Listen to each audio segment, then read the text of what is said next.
Pastor lidera charla del MEC, destaca un titular. La noticia da cuenta del inicio de una serie de seminarios virtuales organizados por el Ministerio de Educación y Ciencias durante las vacaciones de invierno.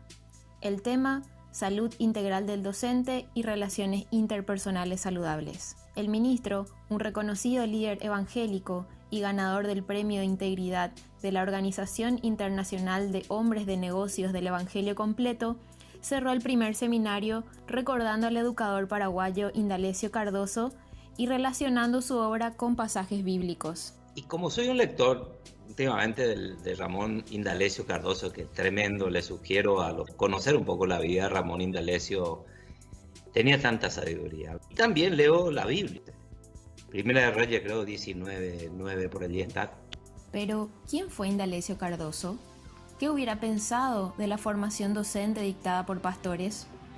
Indalecio fue un pedagogo paraguayo, intelectual de la Reforma de 1922, cuyos pilares fueron el nacionalismo cívico, la pedagogía social para el trabajo y la educación laica.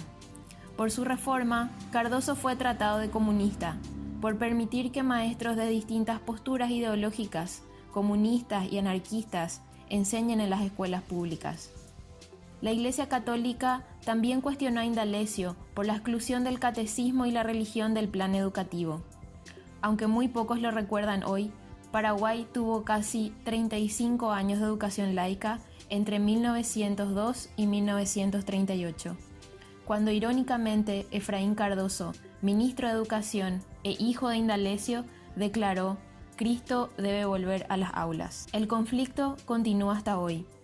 En el seminario organizado por el MEC, el panelista Antonio Montiel, pastor y consejero familiar, presentó como fines de la educación paraguaya la formación de mujeres y varones que en la construcción de su propia personalidad logren suficiente madurez que les permita relacionarse comprensiva y solidariamente consigo mismos, con los demás, con la naturaleza y con Dios.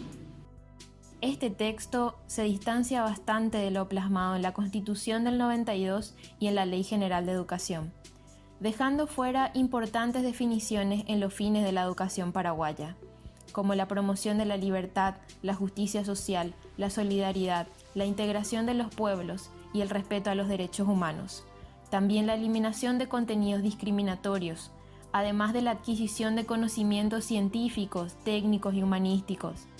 La preparación para participar en la vida social, política y cultural como actor reflexivo en una sociedad democrática, libre y solidaria. Y además pone entre sus principios la proscripción de la arbitrariedad y prepotencia en el trato dentro y fuera del aula y la utilización de fórmulas cortesanas y adulatorias. La omisión de estos principios. Que haya una verdadera participación. En el sector estudiantil estamos los indígenas, los campesinos, el sector con personas de diferentes capacidades y necesitamos que seamos escuchados. La educación es un derecho que debe ser garantizado por el Estado constitucionalmente. Nuestra educación no es pública, nuestra educación no es gratuita, nuestra educación no es de calidad, nuestra educación no es laica, nuestra educación no es integral. Nosotros tenemos nuestra Constitución Nacional, la Ley General de Educación, hace ya varios años. Y ninguno de estos puntos que mencioné se cumple. La educación constitucionalmente es responsabilidad del Estado. Nuestro Estado es laico y nosotros solicitamos que el Estado laico, que constitucionalmente debe garantizar educación científica, lo haga de manera real. Nosotros actualmente tenemos uno de los peores sistemas educativos a nivel mundial. No podemos ir a debatir sobre ningún punto con nadie de países vecinos, estudiantes de países vecinos. ¿Por qué?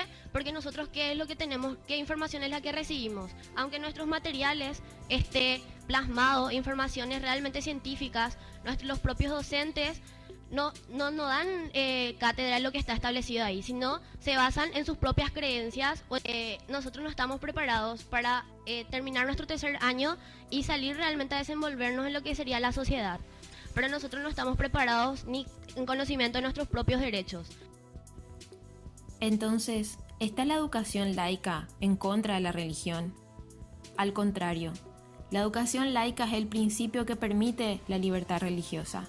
al no definir ninguna religión o creencia como oficial y superior ante las demás.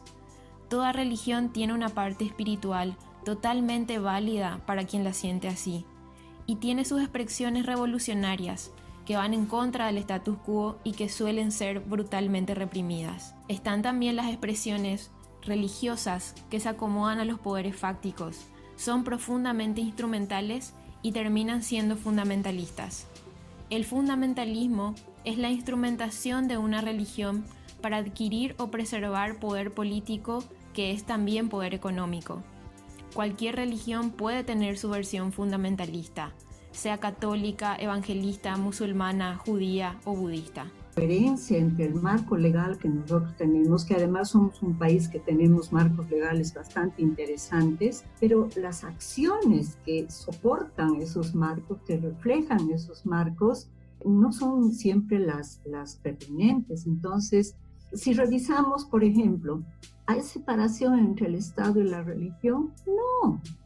Vemos que la independencia e injerencia histórica que ha tenido siempre la Iglesia Católica, ahora a esa injerencia se suma la dependencia de otras iglesias.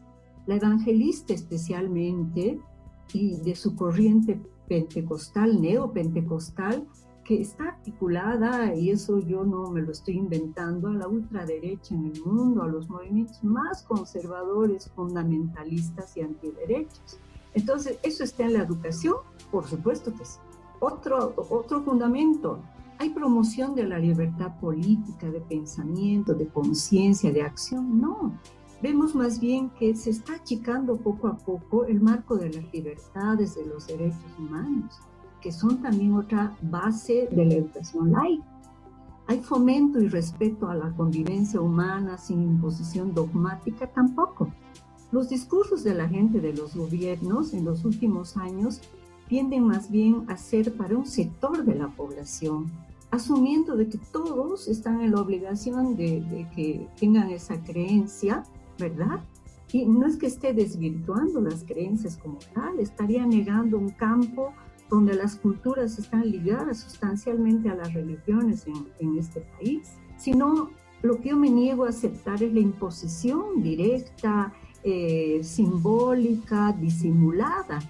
Y cuando el presente y el futuro son tan inciertos como ahora y el miedo se vuelve pues parte de nuestra vida, está durmiendo en nuestra cama, este tipo de discursos son manipuladores definitivamente. Entonces, yo veo ese panorama que puede ser muy negativo, pero es muy realista, y a veces solamente sacudiéndonos podemos darnos cuenta de cuáles son las tareas y el trabajo que hay que hacer y las luchas de aquí en adelante, ¿no? Todavía nos queda mucho por hacer para democratizar la educación paraguaya. Para profundizar en este análisis, puedes leer el artículo completo Fundamentalismo en la educación paraguaya. Este podcast fue producido por el equipo de educación del Servicio Paz y Justicia Paraguay. Si te gustó, compartilo.